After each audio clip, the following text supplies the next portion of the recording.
Hello everyone. Today is our final discussion regarding Charlie Munger. The core thesis today explores the physics of rational wisdom, specifically how we map the tension between the infinite mathematical power of compounding and the finite limits of physical reality, culminating in Stoic resilience. Let us examine the kinematics of uninterrupted compounding.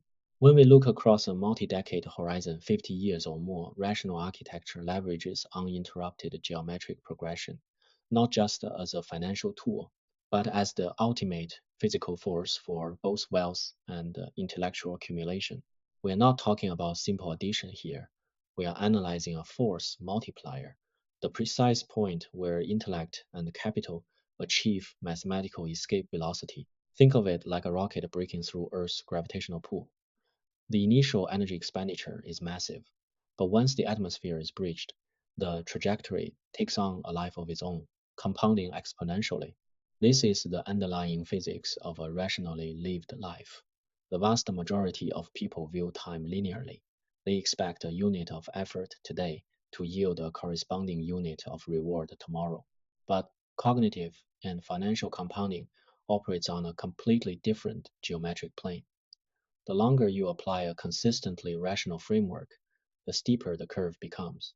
This requires fundamentally rewiring how you perceive time and value. You are not trading hours for dollars or reading books merely to memorize facts. You are constructing an integrated cognitive engine designed to aggregate worldly wisdom and capital so relentlessly that the ultimate output becomes exponential. The true challenge is not starting the process. The challenge is possessing the sheer psychological endurance required to let the mathematics work without interference. The absolute governing rule here is simple: never interrupt it unnecessarily. Compounding must be protected and cultivated because it is a fundamental, deeply fragile law of biological and intellectual growth. The fundamental physics of growth demand two things: vast amounts of uninterrupted time and absolute isolation from systemic friction. What is friction in this context? It takes the form of interference, taxes, and most lethally, emotional action. Every time you panic during a market downturn and liquidate assets, or every time you abandon a long term intellectual pursuit out of boredom, you introduce devastating friction into your engine. You degrade a geometric exponent. Consider a snowball rolling down a massive hill. As long as it continues to roll, it gathers mass at an exponential rate.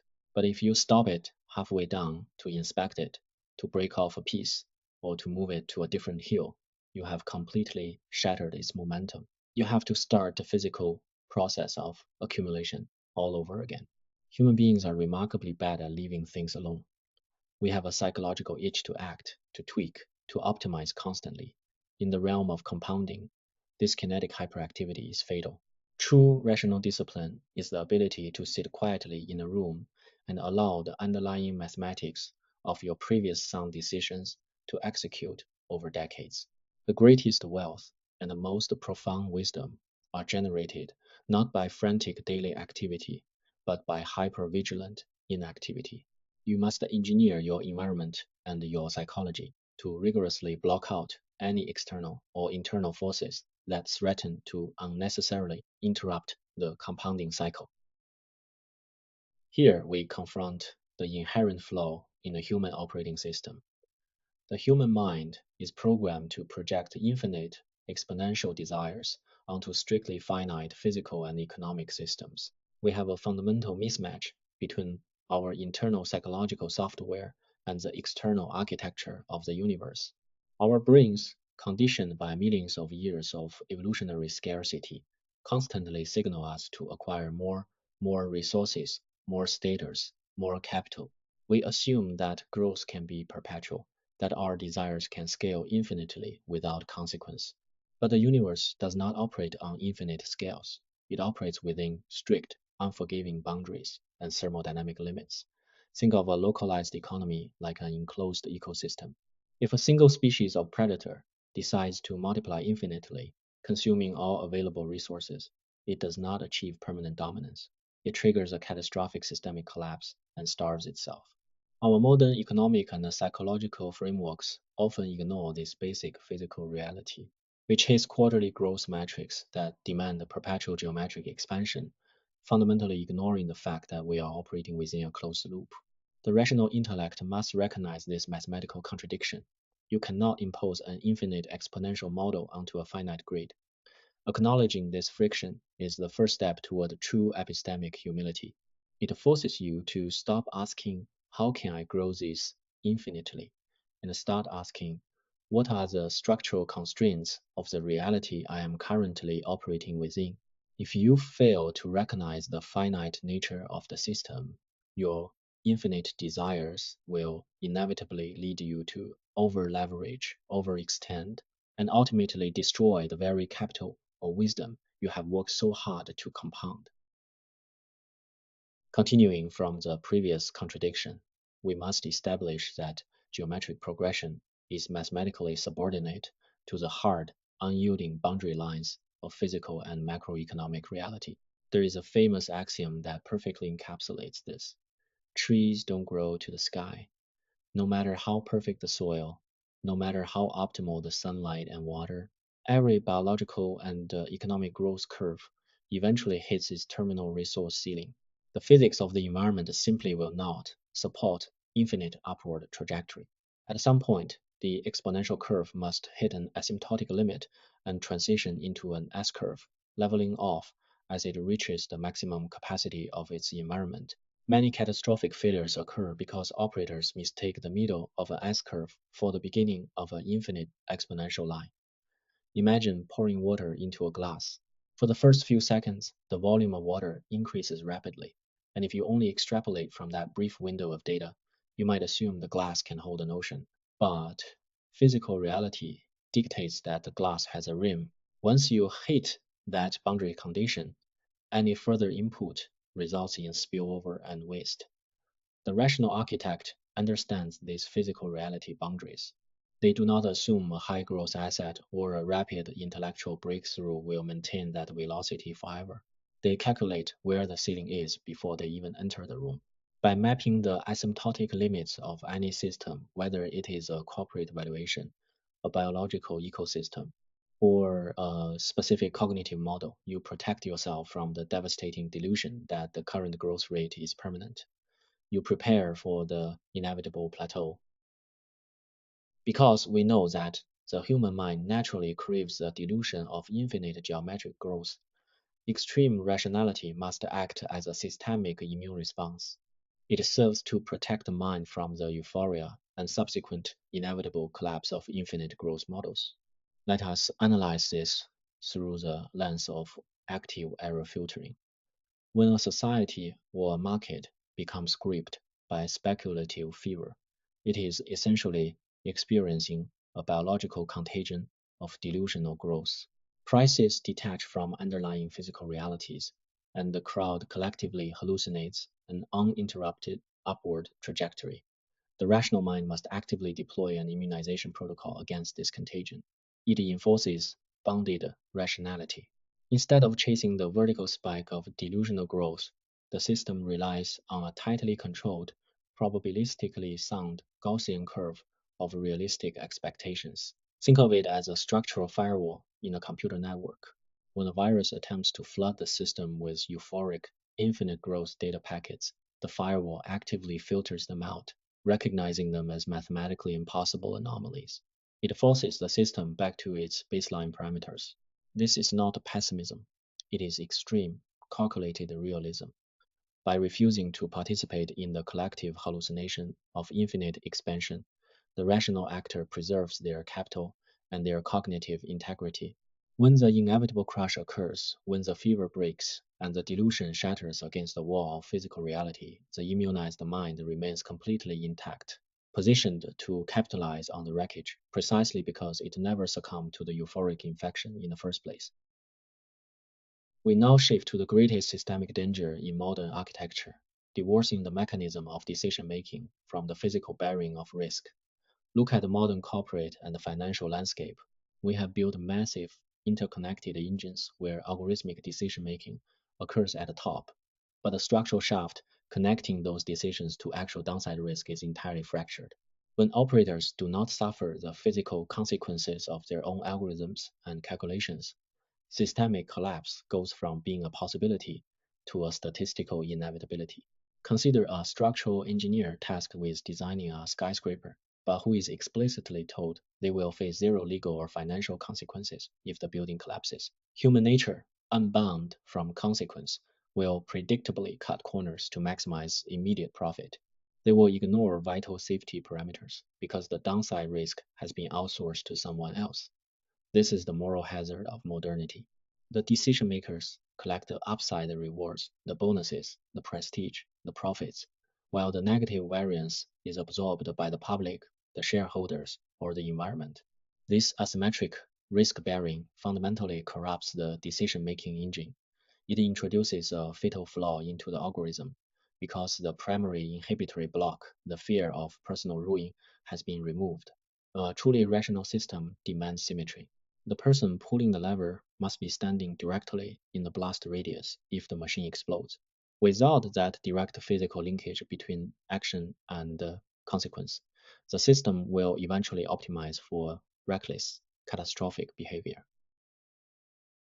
To correct this symmetry, we must draw upon the wisdom of antiquity and enforce the Roman arch principle. The rule is brutally simple. The architect who designs the arch must physically stand beneath it when the scaffolding is removed. This is the ultimate, non-negotiable mandate for systemic integrity. It is an engineering solution to a psychological problem. By forcing the creator to inhabit the physical space of their creation at its most vulnerable moment, you instantly align their survival instincts with the structural integrity of the project. Imagine you are building a bridge for a major city. If you watch the first heavily loaded trucks cross it from the safety of a distant hill, your commitment to the calculations might be abstract. But if you are required to stand on the road deck, directly under the subtension cables, your level of focus, precision, and adherence to the margin of safety becomes absolute. Your life is literally mathematically tethered to your work. This physical mandate eradicates the temptation to rely on theoretical optimism. It forces the operator to map every single path to absolute failure and rigorously engineer them away. The Roman arch principle is a physical manifestation of accountability. It ensures that theoretical knowledge is not detached from physical reality. If the design is flawed, the architect is crushed. This binary feedback loop is the only proven method to maintain the integrity of complex systems over long time horizons. Building directly on the Roman arch, we arrive at the grandmother's rule. Operators must eat their own cooking. Systemic survival requires enforcing a rigidly closed biological and economic feedback loop. Look at the flow of a rational architecture. Capital and decisions enter the system. They generate systemic results, and those results must feed directly back into the operator's personal foundation. If a fund manager allocates capital into high-risk, volatile assets, a massive portion of their own personal net worth must be locked into that exact same allocation. This is what we call skin in the game. When the feedback loop is closed, the cognitive drag of deceit, overconfidence, and reckless speculation is instantly neutralized. The operator can no longer afford to lie to their clients or to themselves because they will be the primary victim of their own delusion. It optimizes behavior by weaponizing self-preservation. Think of a chef in a restaurant. If the chef is legally required to eat a portion of every meal they serve, the probability of them using spoiled ingredients or taking toxic shortcuts drops to zero. The closed feedback loop aligns the micro incentives of the individual with the macro survival of the entire system. Without this closed loop, operators will inevitably exploit the system for short-term gain. With it, the system naturally self-corrects and compounds rationally, because the architect's survival depends entirely on the long-term structural soundness of the machine they are operating. No matter how perfectly you align incentives or close the feedback loops, you must accept a harsh mathematical reality. It is a certainty that even the most optimized, rationally sound architectures will encounter massive, unexpected environmental shocks. You cannot engineer away the inherent entropy of the universe. Probability dictates the occurrence of the highly improbable. If your time horizon is sufficiently long, decades or centuries, Six Sigma events, black swans, and catastrophic exogenous shocks are guaranteed to hit your system. We must strip away the illusion of a smooth, predictable journey. Rationality is not about predicting the unpredictable. It is about preparing for the unavoidable. Imagine you are driving a heavily armored vehicle across a battlefield. You do not assume that you will avoid every landmine. You mathematically assume that you will strike one, and you design the chassis to survive the blast. Too many modern financial and cognitive models assume a frictionless environment. They extrapolate perfectly sunny weather out to infinity. But when the lightning strikes, when the variance hits the structural shaft of the system, an architecture that relies on perfection will shatter instantly. You must build your cognitive and financial engines with the explicit assumption that you will face severe trauma. Acknowledging the inevitability of these massive shocks is the only way to shift your focus from impossible prediction to highly pragmatic resilience. Because massive shocks are mathematically guaranteed, the cognitive architecture must be preemptively over-engineered. You must install a heavy margin of safety to process unavoidable loss without structural collapse. This concept is borrowed directly from the unforgiving world of physical engineering. If you expect a bridge to carry a daily traffic load of 3,000 pounds, you do not build it to hold exactly 3,000 pounds. That is a recipe for disaster the moment an overweight truck arrives. You build a capacity to withstand 10,000 pounds. The delta between the expected load and the engineered capacity is your margin of safety. It is a massive structural buffer specifically designed to absorb human error, unforeseen variance, and environmental trauma. In capital allocation and in life, perfection is impossible. Your calculations will be wrong. Market conditions will violently turn against you. The margin of safety is what guarantees your survival when your math fails. If you buy an asset at a severe discount to its intrinsic value, that discount acts as a shock absorber. Even if the asset performs worse than expected, the buffer protects your foundational capital. The system demands extreme redundancy. You must have backup capital, overlapping mental models, and robust emotional reserves. You do not optimize for the best case scenario. You over engineer for the worst case scenario. This is how a rational system survives inevitable miscalculation. When the engineered margin of safety is struck by variance, we must look at how the optimal system handles that impact. It does not rigidly resist trauma. It acts as a mechanical spring, compressing to absorb kinetic variance and dissipating it as harmless heat. If you build a structure to be completely rigid and yielding, a massive shock will simply snap it in half. Brittle systems shatter under pressure, but a rationally designed architecture possesses elasticity. When trauma hits a severe market crash, a personal failure, a catastrophic loss of capital, the system compresses. It takes the kinetic energy of the blow and safely channels it away from the core foundation. Imagine a heavy-duty shock absorber on a vehicle hitting a deep pothole at high speed. The spring violently compresses, absorbing the destructive force, and then releases that energy outwards as thermodynamic heat, leaving the chassis and the passengers completely unharmed. Your psychological and financial systems must operate exactly like this spring. You must be able to take a massive hit, compress your expectations, absorb the reality of the loss, and dissipate the emotional trauma without internalizing the damage. You do not deny the impact, and you do not fight the unbreakable laws of physics. You engineer a mechanism that transforms destructive variance into manageable heat, allowing the core engine to remain stable and continue moving forward. This mechanical dissipation of trauma leads us directly to the Stoic mechanism. The rule is blunt: play it like a man. This mechanism categorically prevents localized bad luck from initiating a catastrophic downward emotional cascade. When unexpected loss hits, the default human OS triggers panic. Grief and envy take over, leading to irrational decisions, which cause further losses, creating a terminal downward spiral. The Stoic Intercept is a hard psychological firewall. It isolates the loss and aborts the emotional cascade instantly. Equanimity is preserved at all costs. You look at the bad luck, accept that it was a probabilistic inevitability over a long timeline, and refuse to let it destroy your baseline rationality. Imagine a circuit breaker in a house. When a power surge hits one room, the breaker trips, isolating the damage to that single area and preventing the entire house from burning down. The Stoic Intercept is your cognitive circuit breaker. It demands that you do not compound a financial or physical loss with a psychological collapse. You do not complain. You do not look at others who got lucky and let envy burn up your processing power. You accept variance, reset the algorithm, and immediately focus on the next rational action.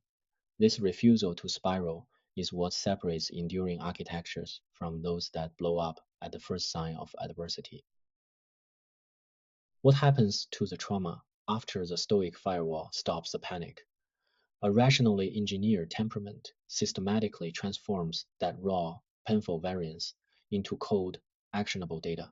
This is the alchemy of unemotional experience. You take the chaotic, jagged shards of failure and feed them into your analytical processing engine. The system strips away the pain, the ego, and the regret, and extracts only the objective mathematical lessons. Let us say you make a massive miscalculation and lose a significant portion of your capital. The untrained mind dwells on the pain and the loss of status. The rational mind feeds the exact sequence of events into the machine. Where was the flaw in the logic? Was the margin of safety miscalculated? Did we ignore a boundary condition? The raw material of failure is extruded into clean, structured, uniform strands of empirical data. This data is then used to update your mental models and reinforce your future decision-making parameters. You are essentially using your own painful errors to upgrade your cognitive software. Experience is useless if it is clouded by emotion.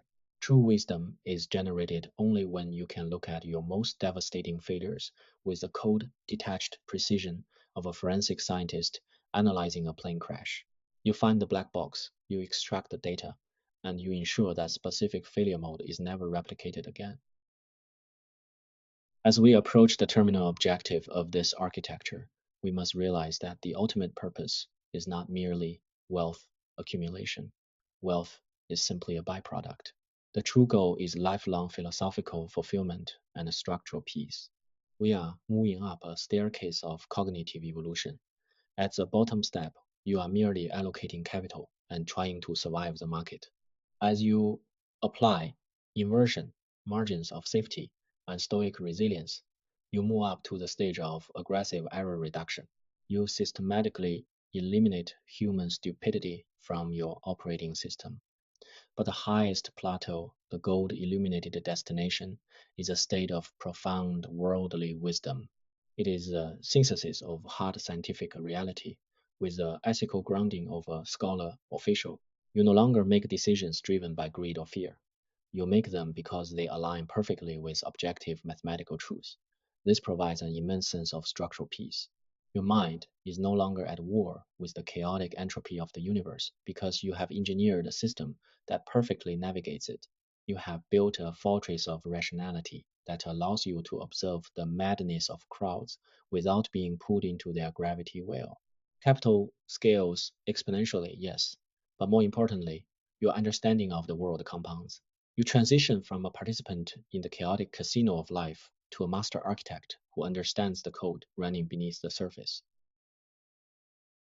We have arrived at the ultimate formula for a life well lived. To achieve true happiness and equanimity, you must do three things: lower your expectations, radically isolate yourself from toxic actors, and strive to wake up just a little wiser every day. Unrealistic expectations are a mathematical guarantee of misery. By lowering them, you structurally widen your margin of psychological safety. Radical isolation means ruthlessly cutting out people who introduce friction, deceit, and irrationality into your system. You cannot run a clean algorithm with corrupted inputs. Finally, the commitment to incremental daily wisdom is the purest form of uninterrupted compounding. As we step into the AI era, where artificial networks process infinite data, your uniquely human advantage will not be raw computational speed. It will be this exact formula: the structural integrity of your character, your stoic resilience in the face of inevitable variance, and your unwavering commitment to objective truth. AI can calculate probabilities, but it cannot bear risk, and it cannot embody the ethical mandate of standing beneath its own arch. By mastering the physics of rational wisdom, you immunize yourself against both market madness and technological disruption. Thank you. See you next time.